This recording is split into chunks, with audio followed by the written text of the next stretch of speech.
Right, this is going to be something a little bit different today. It's not going to be a normal wandering around a place doing a vlog type thing, because today is A-level results day, and I know that from looking at my demographics and also just from like talking to people when I was still working in the school like 3 weeks ago, that a lot of my viewers are still of school age, whether that's GCSE or A-level. So today is potentially a massive day for a lot of you, and even if you're years past that like I am, it might bring back a few memories about when you were collecting your GCSE results or your A-level results or finishing off your degree or whatever it might have been. So I want to kick things off first of all, because we're coming out at 7 AM, so before people would have picked up their results, marginally before for some of you, and depending on when you watch it during the day you might have already got them, but regardless of when you're watching this, firstly, good luck.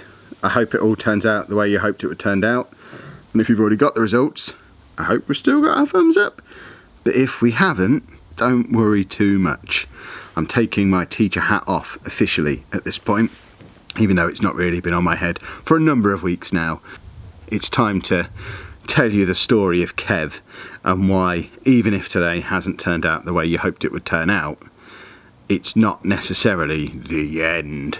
Like the pressure you've been under for the last year, 2 years, 3 years, 5 years, whatever it might be. It feels like a lot of pressure, it feels like a massive disaster, but it might not be the worst thing in the world, because I'm kind of a weird case. Let me tell you the story of Kev in the sixth form. So firstly, a little bit of context. When I was at school, I was probably upper end of middle of the road when it came to grades wise. I was never the smartest kid. I was always a long way from being the dumbest kid though. There would always be, I was in the top set for all my subjects, so that puts me in the upper quarter, at least in the school that I was in, but I was no higher than sort of midway up in each of those top sets, and for some subjects it was a lot lower than that. I'm looking at you, German. Really struggled with German, but that's a story for next week when we talk about my GCSEs. So I was always a pretty good student, but not by any means a straight A student.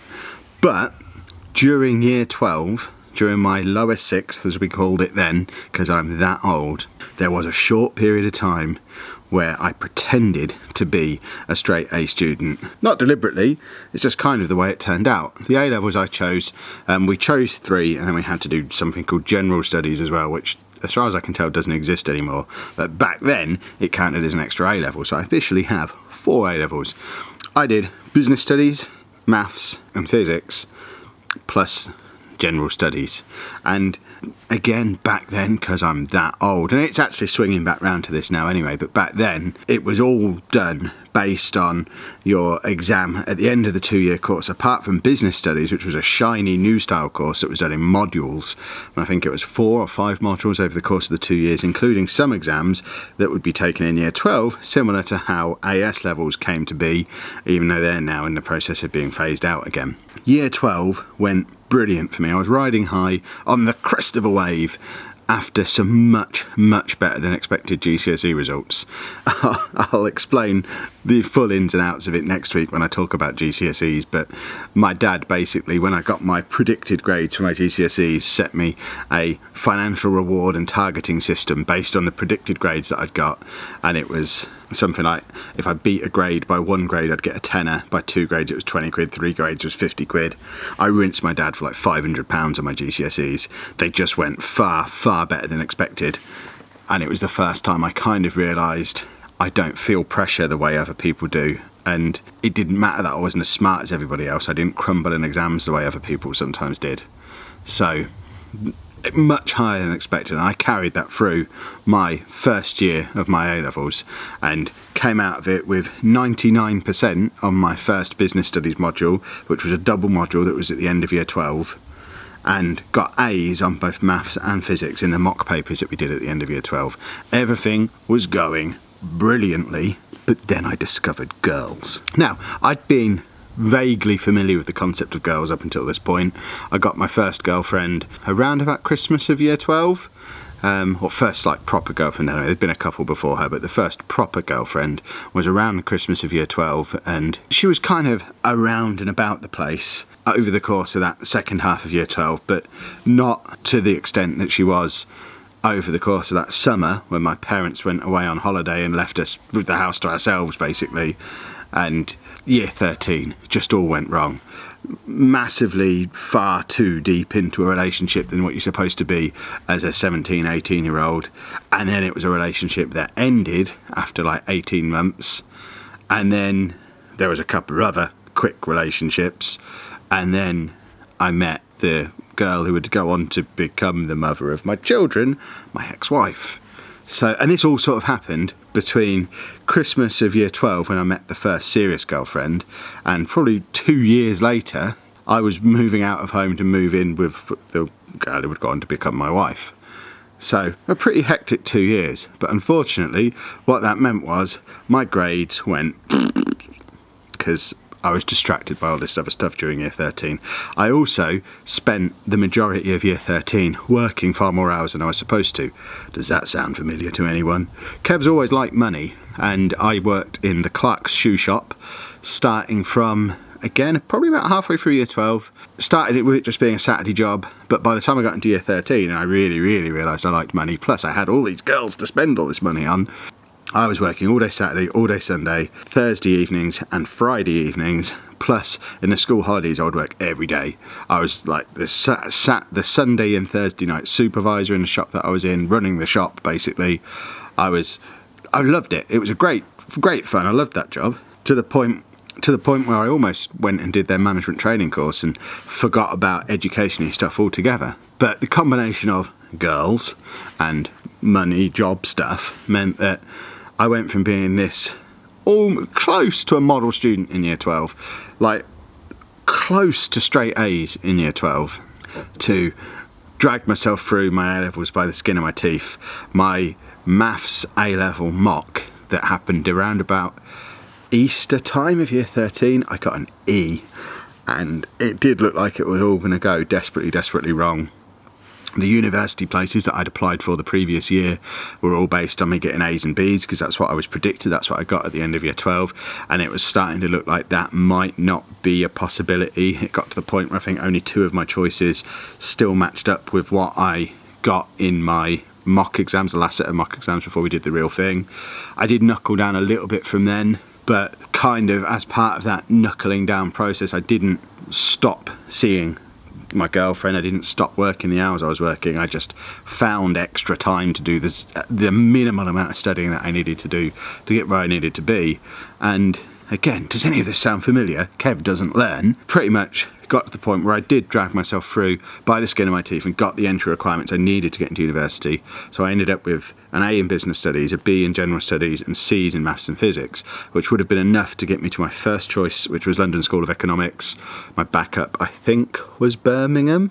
This would have been doing accounting and finance. But by the time A-level results day came around, and this is 17 years ago now, so A-level results day in the year 2000, I'd pretty much burnt myself out on education through sleep deprivation and just being an idiot and leaving it all and cramming it through all until the last minute, and again dragging myself through on my exam pressure ability thing.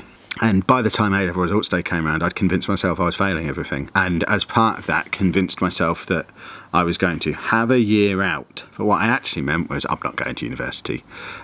I've got through this by the skin of my teeth. I haven't enjoyed a second of it. I'm burnt out on this whole process. University doesn't sound like it's for me. I'm not going to bother. And even when I then got the results that I needed, I remember just looking at it and thinking, I'm not even that bothered. It wasn't a big deal. It wasn't cause for celebration. It didn't even cross my mind to think, oh, actually, I might go to university after all, because by that point, it's middle of August. I haven't applied for student finance. I haven't found anywhere to live. I haven't made any preparations for university. And best case scenario, I thought, well, I might decide to go next year if other stuff doesn't really pan out. And from there, it kind of, life for the next 5 years even didn't follow the track that you would expect a straight A student, or even someone who got ABCC to get. I ended up, within a year, during that gap year that I was supposed to be having, I ended up effectively going full-time in the shoe shop, which is everybody's dream. I did move in with the girlfriend who then became my wife, and she was pregnant before the gap year was up. We got married around about the time I would have been starting university if I'd have gone after the gap year. We had Lucy. I ended up working in a building society, and a few years later, etc., etc., it all kind of went from there. And it looked like I'd kind of dropped the ball massively, and because of not taking my A-levels seriously enough and not thinking I'd get the results that I would want and not believing in myself to do well, I'd kind of got myself cornered into this box that it would have been quite easy to think that there's no way to ever get out of. But Kev doesn't think that way, and forced myself through my professional qualifications to become a financial advisor. I was running my own business at 25. I mean, it failed, but I was doing it. And it actually got round to age 27, and that was when I decided to go to university. And it took me those 9 years from getting my A-level results to the first day at university to actually feel like I was ready to do it and take it seriously. And I did, and I got a first, and I got the best grade in the year. And that's from someone who by no means was a best student in anything ever until then. And I wasn't ready. So the moral of this story, if you like, this isn't Kev saying, look how great I am, I got good A-level results and a good degree. That's not how it's meant to be. Probably not told it very well, if that's not the impression I was looking for. But the moral of the tale is, regardless of what results you got today, they're just the beginning. So much of where your life goes over the next 5 years, 10 years, 15 years, 17 years, if you want to get to my age, it depends on what you do next. So whether you got the results you wanted or you didn't, it doesn't really matter. Now, I mean, all they were for was to get you onto the next stage. And if it wasn't the next stage you had planned, then so be it. The next stage I had planned was doing accounting and finance at the London School of Economics. And I didn't do it. And there's probably been 5 or 6 different next stages I've had planned since then. And I've been a financial advisor and a teacher and an author, and now I'm a YouTuber. And I don't even know if this is going to be the thing I finally end up on. I'm 35 years old, and who knows what I'm going to be doing in 5 years. And that might sound terrifying to you now, with your A-level results in your hand, aged 18. You know what? I think it's pretty cool to not be boxed in anymore. So regardless of what you've got today, take a minute, a few deep breaths, and try and have a think about what your next step should be and where you think it might lead. Because it might be that the thing you've had planned for the last however many years, for example me going to university at age 18, perhaps wouldn't have been the best thing for you. And it might mean that, okay, you didn't get the results you wanted, but now time for plan B. You might end up better off. And I firmly believe that if I'd have gone and done accounting and finance at age 18, I would have maybe got a 2-1, 2-2 on my degree, and I'd now be a miserable accountant trapped in accountancy. Whereas in actual fact, I think my life's pretty cool, and it's all because I expected to not get the results that I wanted and ended up not going to university when I should have done. Because I think when I went was the perfect time for me.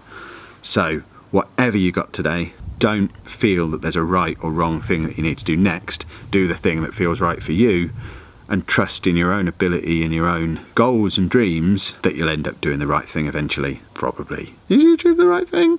Who knows? Sorry if that was all a little... double apologies, double sorry if you're 46 and all that was nonsense. You probably haven't made it this far, but sometimes these things need to be said, and I hope if that's helped just one person out there, then it was worth sitting in my garden as it gets dark, having my neighbours listen to me waffle and do all the bits that then get edited out later on. Thanks for watching.